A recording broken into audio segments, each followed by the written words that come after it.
Bismillahirrahmanirrahim. Assalamualaikum warahmatullahi wabarakatuh. Bapak-bapak, ibu-ibu, mas-mas, mbak-mbak, khususnya adik-adikku sekalian yang dirahmati Allah dimanapun Anda berada, kembali di IIP Channel bersama saya, IIP Wijayanto.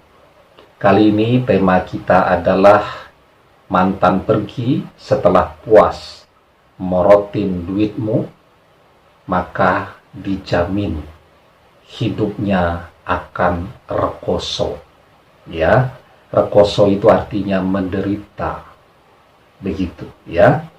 Kenapa demikian? Karena kita memang banyak melihat terminologi matre atau materialistik itu sudah sedemikian meresapnya ke dalam sumsum tulang sebagian kita, ya. Sehingga segala sesuatunya itu parameternya adalah materi.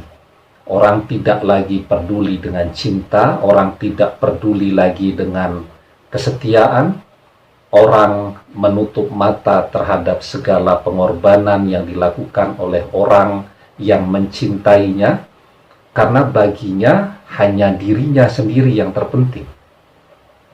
Dia tidak peduli dengan perasaan orang lain, dia tidak peduli dengan penderitaan orang lain, yang penting hidupnya enak, ya, uangnya banyak, kemudian harta bendanya berlimpah ruah. Yang ada dalam pikirannya adalah bagaimana caranya mengisi kantong perutnya sebanyak-banyaknya, dan bagi dia itulah hidup, ya. Nah, padahal hidup kan tidak hanya sebatas itu.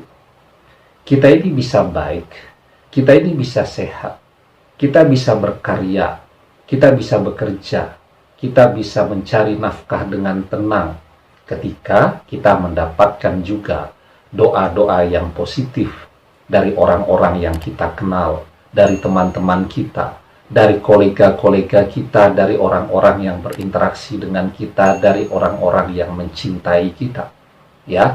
Paling tidak, kalaupun mereka tidak mendoakan yang baik-baik, mereka tidak mendoakan yang buruk-buruk, maka kita bisa running hidup kita dengan tenang, ya. Kita tidak perlu menangkis doa-doa yang kemudian akan membuat hidup kita susah. Kita bisa fokus dengan kehidupan kita. Ada sebuah kisah, ya. Jadi zaman mahasiswa, mereka ini pacaran, ya. Sudah tahu kalau pacaran diharamkan, tapi tetap juga pacaran, ya. Jalan begitu, ya. Si laki-laki ini sudah berkorban segalanya yang bisa dia lakukan. Apa yang terjadi, ya, begitu segala pengorbanan ini sudah dia dapatkan, dia sudah berhasil menyelesaikan kuliahnya, dia sudah mulai bekerja, laki-lakinya atau si cowoknya ini otomatis kan menjadi terhambat karena dia punya tanggung jawab double, juga harus menyelesaikan perkuliahannya, ditambah harus membackup orang yang dia cintai. Misal nih, dia harus masuk ke sebuah mata kuliah, padahal dia semesternya sudah banyak begitu, ya. Mata kuliah ini adalah mata kuliah syarat, misalnya untuk mengambil mata kuliah dalam rangka finishing. Misal belum bisa melakukan kerja praktek kalau mata kuliah ini belum diambil. Sementara pada sisi yang lain, dia juga merasa punya tanggung jawab, harus mengawal, menjaga orang yang dia cintai. Tiba-tiba orang yang dia cintai bilang, saya harus ketemu dengan dosen pembimbing skripsi saya. Sementara posisi dosennya tidak di kampus, dia tidak bisa bawa kendaraan, maka akhirnya si cowok ini berkorban, tidak masuk kuliah, ya, untuk mengantarkan orang yang dia cintai agar proses skripsinya tadi bisa berjalan dengan lancar sesuai dengan rencana. Konsekuensinya karena dia tidak masuk kuliah, ya, sementara persyaratan untuk bisa ikut ujian akhir semester presensinya harus 75%. Mau titip absen juga tidak mungkin karena Misal mahasiswanya sedikit dan dosennya sudah hafal tuh dengan mahasiswa yang datang dan tidak datang. Akhirnya dia gagal, ya tidak bisa ikut ujian, kuliahnya menjadi terhambat, sementara orang yang dia cintai bisa menyelesaikan kuliahnya tepat waktu. Lulus kuliah, kemudian bekerja, ketemu orang yang lebih mapan, ya, lebih menjanjikan masa depan. Akhirnya orang yang sudah berkorban di masa lalunya ini dia tinggalkan, ya, untuk mengejar sesuatu yang lebih menjanjikan tadi bersama seseorang yang baru dia kenal. Si laki-laki ini tentu kecewa, frustasi, sakit hati, merasa dikhianati, merasa dizolimi, dan seterusnya. Dan dia tidak pernah merasa ikhlas, ya, dengan apa yang sudah dia perjuangkan, yang sekarang dinikmati oleh mantannya. Keywordnya cuma itu. Dia tidak ikhlas, ya, dengan apa yang sudah dia berikan. Dia akan ikhlas kalau kemudian mantannya menikah dengan dia, karena memang itu tujuannya dia berkorban.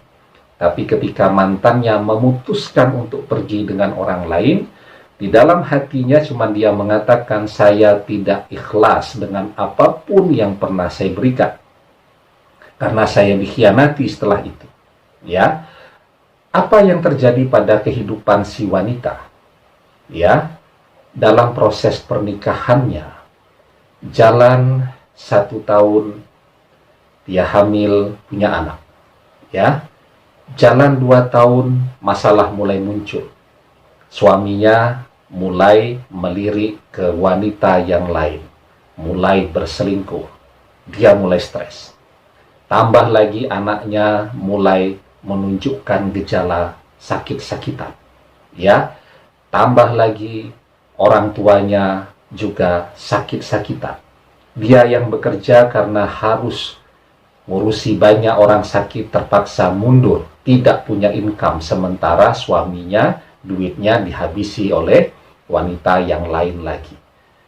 3 tahun, rumah tangganya bubar dengan suaminya, ya, aktivitasnya hanya ngurus anaknya yang sakit, orang tuanya yang sakit, tanpa income, dan seterusnya.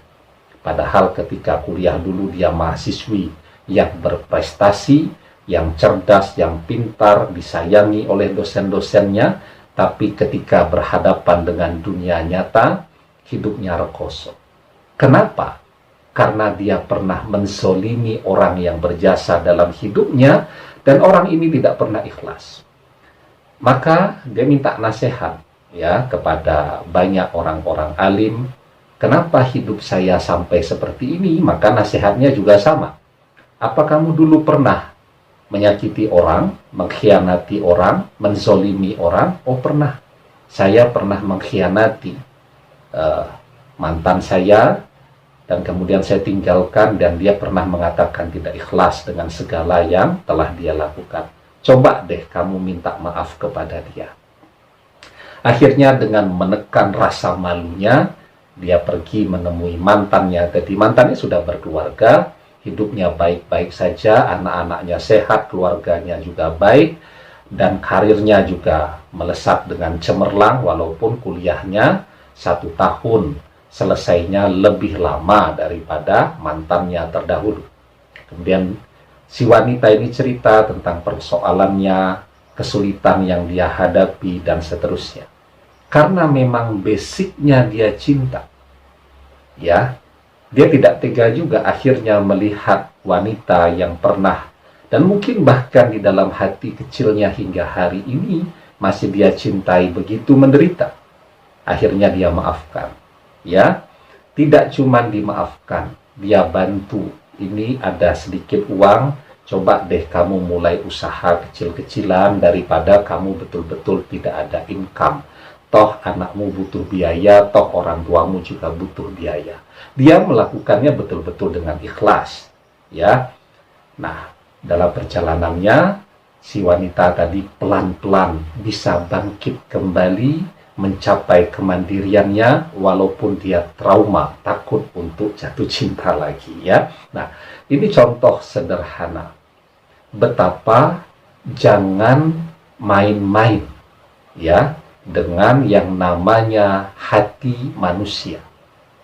Hati manusia itu luar biasa, karena hati manusia, orang-orang yang teraniaya itu doanya selalu terhubung kepada Allah.